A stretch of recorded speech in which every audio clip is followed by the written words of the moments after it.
മഴക്കാല പൂർവ്വ ശുചീകരണത്തിന്റെ ഭാഗമായി സന്നദ്ധ പ്രവർത്തകരും നഗരസഭാ ശുചീകരണ ജീവനക്കാരും ചേർന്ന് ഈരാറ്റുപേട്ട കുടുംബാരോഗ്യ കേന്ദ്രത്തിന്റെ പരിസരം ശുചീകരിച്ചു.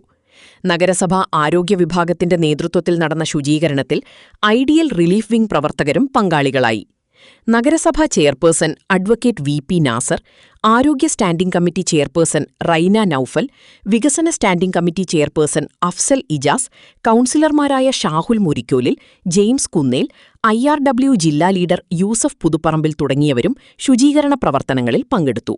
മഴക്കാലപൂർവ്വ ശുചീകരണത്തിന്റെ ഭാഗമായി ഈരാറ്റുപേട്ട FHC പരിസരം നമ്മൾ ഇന്ന് ക്ലീൻ ചെയ്യാൻ തീരുമാനിക്കുകയും രാവിലെ 7 മണി മുതൽ മുനിസിപ്പാലിറ്റിയിലെ കണ്ടീജന്റ് ജീവനക്കാരും IRW പ്രവർത്തകരും കൂടി ക്ലീൻ ചെയ്ത് അതിൽ നമ്മുടെ ചെയർമാനും കൗൺസിലർമാരായ ജെയിംസ് ഏട്ടൻ, ഷാഹുൽ, ഇജാസ് എന്നിവർ പങ്കെടുക്കുകയും ചെയ്തു. ഇവർക്ക് ഹെൽത്ത് സ്റ്റാൻഡിംഗ് കമ്മിറ്റിയുടെ നന്ദി അറിയിക്കുന്നു. പങ്കെടുത്ത എല്ലാവർക്കും ഒരിക്കൽ കൂടി നന്ദി പറയുന്നു.